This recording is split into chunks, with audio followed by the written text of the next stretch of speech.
Tonight, the inflation rate sees its first decrease in over a year. It's a sign that maybe we're past the worst of this bout of inflation. But with prices still rising in many categories, we may not be in the clear just yet. What the latest stats mean when it comes to your wallet. Plus, for her to have given that news separately and not on the air in a way that would have been respectful is just, it's stunning. More reaction today after CTV cuts ties with renowned national anchor Lisa Laflamme. The decision reverberating through the media industry and beyond, sparking conversations about gender discrimination. And it's so important to landmark these spaces that seemingly are lost just because they're no longer there. A celebration tonight for Emancipation Month as a former downtown restaurant that became a symbol of Black struggle and resilience gets a very special recognition.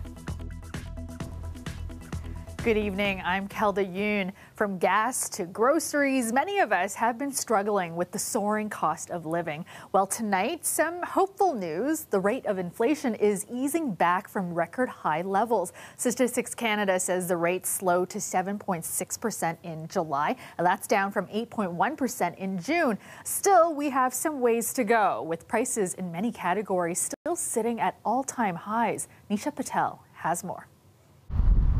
After months of pain at the pumps, the cost of filling up is down more than 20 cents a litre. But these drivers are feeling little relief. It used to go $30 for 2 weeks. Now it's $30 for 5 days.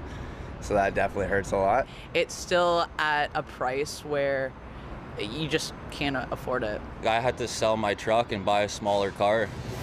Meanwhile, Canadians paid almost 10% more for groceries last month compared to the same time last year. Natural gas jumped 43%. Hotels and motels spiked 48%.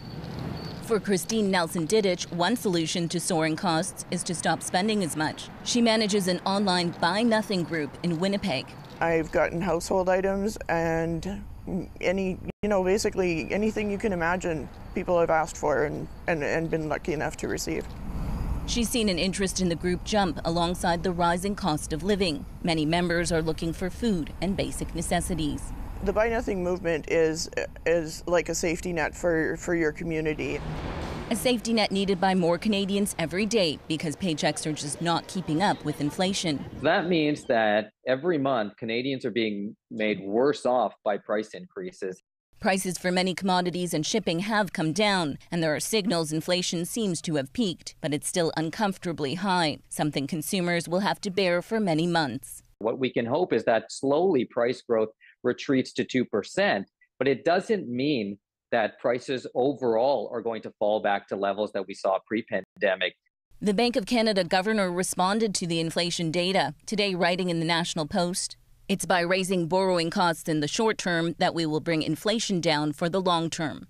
So economists expect more interest rate hikes are on the table when the central bank meets next month. Nisha Patel, CBC News, Toronto. As more nurses turn away from full-time positions, we're learning more tonight about just how much this is costing hospitals. We spoke to one nurse who left her full-time job to join an agency and almost doubled her earnings. Lorena Redekop has this story. It came down to just burnout, I think, mentally, emotionally, physically. Anna Cito worked as a full-time ICU nurse in Toronto, but quit a few months ago to go to an agency. I'm able to, work when I want and take chunks of time off for vacation when I want. And at the same time, I am making almost double of what I was making before. She doesn't have paid vacation, pension, or benefits, but now uses her partner's benefits plan. It's just something short-term that works for me right now. At the University Health Network, their spending for agency nurses has skyrocketed. In the fiscal year ending in 2021, they paid out more than $775,000 to private agencies. This past year, it was more than $6.7 million, more than 8 times more. Here's a look at other recent years. We're very fortunate to have a very stable, very steady nursing workforce. Along came COVID. And really, it's changed everything. Sunnybrook spent even more on agency nurses this past year. $8.2 million. There, the increase over the past few years isn't as sharp, consistently paying millions to private agencies. This is as Bill 124 is in place, limiting full-time nurses to a maximum wage increase of 1% a year. When they're allowing companies to bill out $200 an hour, of course nurses are going to go and work. If they're being paid $110 an hour, to go work in my exact same hospital, in my exact same department. Why would I not go work for an agency? On Friday, I asked the Premier about this issue. Can I dictate to any private company you should be paying this to your employees and paying that? I just can't. So the governments or even the employers all need to get together and say, we are not going to do this. It is abuse. The government could pass a bill and say that you are not allowed to use maybe more than 1% of your total payroll for nursing. Something like that, that would limit it. Given these developments, I asked the Ministry of Health for a response and was told that the Premier's comments from last week stand. We could be hearing something new from the government tomorrow related to health. Minister Sylvia Jones will be speaking at the meeting of the Association of Municipalities of Ontario. Lorenda Redicomp, CBC News, Toronto. The deadline to run as a candidate in Toronto's upcoming municipal election is fast approaching. Candidates vying for a spot as trustee, councillor, or the top job of mayor have until Friday to sign up. But as Ali Chiasson reports, there is fewer people rushing to throw their names into the race this time around. With a new election comes new opportunity to demand change with your vote. How do you control nightlife? Because they just opened a nightclub right near me, and it's all noisy. And make your voice heard when it comes to the issues that are important to you. So ahead of the election, you're thinking about maybe your neighbors' intents? Yeah, hopefully, we don't see that happen again with the evictions and everything. So hopefully that all works out for them. And I think that we can do better. And of course, a new election brings new campaign catchphrases. Tory is a multimillionaire and he has a lot of wealthy friends, but I have a lot of ideas. One thing this upcoming election doesn't have is a lot of new faces. Let's compare. In the 2018 election, 35 people ran for mayor. This year, only 18 have registered so far. The last election had 242 candidates for city council. This year, just 95 people have signed up. I always feel like municipal politics is like more of a popularity contest or like who knows who, rather than who's actually good for the community. There are 2 wards where incumbent councillors are going unopposed, Stephen Holiday in Etobicoke Centre and Shelley Carroll in Don Valley North. It can be a signal of political apathy. Which is interesting, considering the last few years has seen protests in the streets, violence in the parks, and not to mention a pandemic. But the activism hasn't activated much in terms of political ambitions. Also, when Doug Ford slashed the number of city councillors Toronto could have, ward boundaries grew, making the idea of running for councillor much more daunting for first-time politicians, but not Ozma Malik. I wanted to make sure that I was putting myself forward this time because I want to build a Toronto that is just, caring, and includes everyone. The former school trustee is running against 7 other people in Ward 10, Spadina-Fort York. Since Joe Cressy retired from politics in the spring, that riding will have a new councillor no matter who wins. Competition Malik welcomes, and so do the constituents. We can't use the same solutions to new problems. Ali Chiasson, CBC News, Toronto. Stephen Del Duca is taking another shot at politics. After bowing out as Ontario Liberal leader, Del Duca has entered the race to be the next mayor of Vaughan. The election result that we had provincially back on June 2nd was tough, very tough for me and my family. I've taken the past 2 months to really reflect very carefully about what I might do next. I'm approaching this campaign for mayor in a very humble way, understanding that I do have to earn support. I have no expectations. I don't believe I'm just showing up and it's going to be handed to me. As a longtime resident of Vaughan, Del Duca says he believes he knows the issues that impact his community the most. At the top of that list, gridlock on the city's streets and highways. Let's go to Dahlia Ashry now with a first look at the forecast. And Dahlia, another really nice day. Things are changing, though. A beautiful day in Toronto earlier today, but I can't say the same for tomorrow and the day after unless you like the rain. So we are expecting some damp conditions for Wednesday and Thursday and some risk of thunderstorms, but I have some good news. There is some dry weather that will be coming towards the end of the week. Now, daytime high in Toronto today was 27 degrees, winds are 26.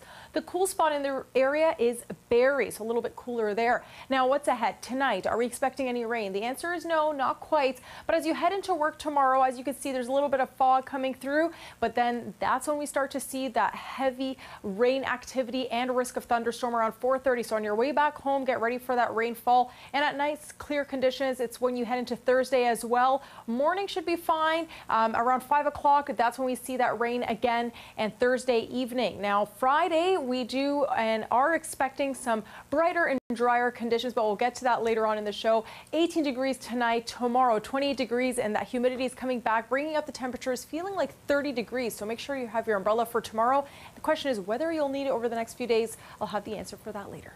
Thanks so much, Dahlia. Reaction continues to pour in a day after CTV national anchor Lisa Laflamme revealed she was left blindsided when Bell Media decided to cut ties with her. Bell Media calls it a business decision, but as Talia Ricci reports, Laflamme's abrupt departure is sparking conversations about gender equality in the media industry and beyond. Today, with a range of emotions, I'm sharing with you some information about me and my career with CTV News. It's a video that has amassed millions of views. Renowned news anchor Lisa Laflamme signing off for the last time, but it wasn't done in a newsroom. In a news release, CTV said the decision to end her contract was a business decision due to changing viewer habits. We have no evidence that Bell Media is involved in anything improper or legally untoward with respect to her termination, but it is curious as to why they would not renew or extend her contract, given the fact that she's one of the longest standing journalists on TV. CTV said Omar Sachedina will take Laflamme's place as chief anchor. It must have been, I assume, a sense that they needed to make connections with a younger, more diverse audience. To add that announcement of a person of color taking her place, it's also really folly. There's a lack of care and fairness there to that person. The chair for Journalism, Diversity and Inclusion Studies at Carleton University says the way it was handled sends a discouraging message to young journalists. I can say for sure that there are even young journalists, women who are writers and producers at CTV who are wondering, well, what am I here for? What am I working so hard for? If after so much time, someone we consider the queen can be so unceremoniously let go. At 58, I still thought I'd have a lot more time to tell more of the stories that impact our daily lives. Canadian journalists and viewers expressed their shock alongside the former anchor, some highlighting the age difference between Laflamme and male anchors who retired. Comparing that to the way that male anchors have been treated with days-long festivities, recognizing them, for her to have given that news separately and not on the air in a way that would have been respectful is just, it's stunning. Certainly we are losing a generation of wisdom and knowledge and lived experience. It wasn't the final sign-off she wanted, but that isn't stopping people from celebrating Laflamme's illustrious career, as she thanked her viewers for their support. Please know, reporting to you has truly been the greatest honor of my life, and I thank you for always being there. Talia Ricci, CBC News, Toronto. Coming up, it's believed to be the first of its kind here in Toronto. In honor of Emancipation Month, a special award is being given to a former restaurant here in the city more than half a century after it first opened its doors. We'll tell you why after the break. Welcome back. It's Emancipation Month, and tonight a former downtown restaurant received a very special recognition. The Underground Railroad restaurant was not only known for its soul food, but for being a cultural landmark for Toronto's Black community and a symbol of its resilience. Meg Roberts has more. The children of the former Underground Railroad restaurant are paying a special tribute to a legacy their fathers started half a century ago, with some help from Heritage Toronto. Everyone close your eyes. Can you smell it? Can you taste it? A plaque will be stamped on the former locations of the Underground Railroad restaurant, owned by John Henry Jackson, Dave Mann, Archie Aline, and Howard Matthews. It opened in 1969 and was the only soul food spot in Toronto at the time. Family recipes were on the menu, which celebrated centuries-old history, as well as Underground Railroad-themed artwork and decor. It was just home. It was playground. It was magic. It was home. Daughters of restaurateur Howard Matthews, Sate, and her sister Tuku remember it fondly. The restaurant attracted celebrities, athletes, and politicians, some who would even travel across the U.S. border to enjoy fried chicken, ribs, and cornbread. That space, during its time, had profound impact, not just in the city, but internationally, right? To understand that is being recognized, that is being archived, it's almost surreal. Okay, everyone look here and say, I don't know, soul food or something. Soul food! Obviously, when you get an application for an application for a subject like the Underground Railroad, it's a no-brainer. There's so much history there. Heritage Toronto says it's given out 900 plaques across the city since the program started in the 60s, but believes this could be the first given out to a restaurant. We're really about trying to tell Toronto stories in all their forms. The restaurant closed its doors on King Street East in 1989. It was the restaurant's second location after opening on Bloor Street. The plaque will go up at both locations in the coming months. It's so important to landmark these spaces that seemingly are lost just because they're no longer there. They're no longer in plain sight. After spending 2 decades bringing people together, 50 years later, they've done it once again. Meg Roberts, CBC News, Toronto.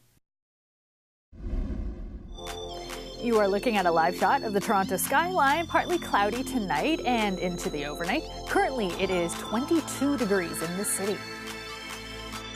Let's go back to Dahlia now with a look at your long-range forecast. And Dahlia, we're in the clear tonight, but we'll need to take cover tomorrow. You probably didn't need your umbrellas earlier today, but you will need it for tomorrow and the day after because we are expecting some damp conditions and a risk of thunderstorms. But some good news, there will be some sunshine towards the end of the week. Now, daytime highs in Toronto today, 27 degrees, Windsor, 26. The cool spot in the area is Barrie, a little bit cooler there, and as well in St. Catharines. Now, are we expecting rain tonight? The answer is no. Still some dry conditions. Now, as we head into tomorrow, that's when we start to see those clouds start to kick in as you head to work. And towards the afternoon, that precipitation, that activity is really kicking through. We can see it in southwestern Ontario and in the GTA, and a risk of a thunderstorm as well. So that's that yellow marks right there that we see. As we head into Thursday, the same thing. I mean, in the morning, there won't be any rain, but throughout the afternoon, there is some scattered showers, about 40% chance of rain. Again, we can see that activity, some heavy rainfall activity right there, and a risk of a thunderstorm as well towards the evening. Friday is when we start the weekend. We kick it off on a bright note, and there are dry conditions. Tonight, temperatures will drop to 18 degrees. Tomorrow afternoon will be 20 to 28 degrees and 40% chance of rain and a risk of a thunderstorm. So make sure you have your umbrellas with you. And tonight, temperatures, like I said, will drop to 17. Hamilton 16, Mississauga 15. Markham a little bit cooler there, 13 degrees, and same thing in Oshawa. Now, as we head into the next few days, what to expect? Like I said, prepare your umbrellas because you will most likely need it tomorrow and Thursday. About 40% chance of rain and a risk of a thunderstorm on both these days. Now, we also see that the humidity will start to kick in again throughout the weekend. So we see 32 degrees on Friday. Saturday, it'll also feel like 34 degrees, but in the evening, temperatures will drop to 17 degrees and 19. Sunday, we see those damp conditions kicking in again. It will be 25 degrees, and it should say feels like 32, but that's okay. That's what you need to know. Some rain there and a risk of a thunderstorm. Thanks so much, Dahlia. Peel police are investigating the deaths of 2 people in a home in the Queen and Britannia Road area of Mississauga. Police attended a residence and located a man and a woman deceased inside. I know this couple very well. For me, it's very shocking. It's tragic. Like it They were my best friends. They're a very nice couple. They were a very happy, nice couple. Police releasing few details so far surrounding the deaths. Officers were called to the home around 8 this morning for a wellness check. Neighbors say both the man and woman worked at Pearson Airport and that they had children. In Scarborough, police are investigating an overnight shooting that sent one man to hospital. Police say it happened just before 2 a.m. near Lawrence and Markham Road. A man was found beside a vehicle suffering from multiple gunshot wounds. No suspect information has been released.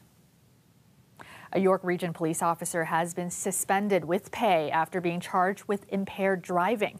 On Saturday, South Simcoe Police responded to a report of an impaired driver in the town of Bradford West Gullenberry. The constable Amanda Nedja was off duty at the time. She is now facing 3 charges related to impaired driving. York police say she's been with the service since 2020. Stay with us. We'll be right back. Finally tonight, Candy Funhouse, Canada's largest online candy store, is searching for a chief candy officer. The task to taste test candies and decide which ones should make the cut for sale. You only have to be 5 years or older to apply, and the salary, $100,000 a year. We visited their headquarters in Mississauga to see how the search is going. Hey Candy Funhouse, I heard you're looking for a chief candy officer, and I'm here to tell you why I'm the perfect candidate. Right now we're currently at 160,000 applications in total. We definitely knew that it would hit this kind of level and exposure and craziness, but to this extent, this is blowing our minds. I'd love to be your candy chief officer, and I love candy. And are they available in North America? Not yet, but maybe soon. Who knows? Who knows? We're looking for someone to lead us as candyologists down the sweetest path possible. Welcome. We're just looking for, the next Willy Wonka. We want someone to bring bigger and better ideas here. We want them to, help us decide what products to carry. We want them to help us decide and rate candy so that we can, share it with the public and let them know, what candies you should be eating and consuming. We just want someone who kind of goes above and beyond for us a little bit more. Back here in our inventory, we have 3,500 plus products that circulate through these shelves, through these walls. And as the chief candy officer, you'll be deciding what enters these shelves, what leaves, what gets approved, and what goes on the website. All right, cheers. Cheers. Dream job. That's our show for you tonight. Thank you so much for watching. I'll have your next local newscast tomorrow at 6. Have a great night, everyone.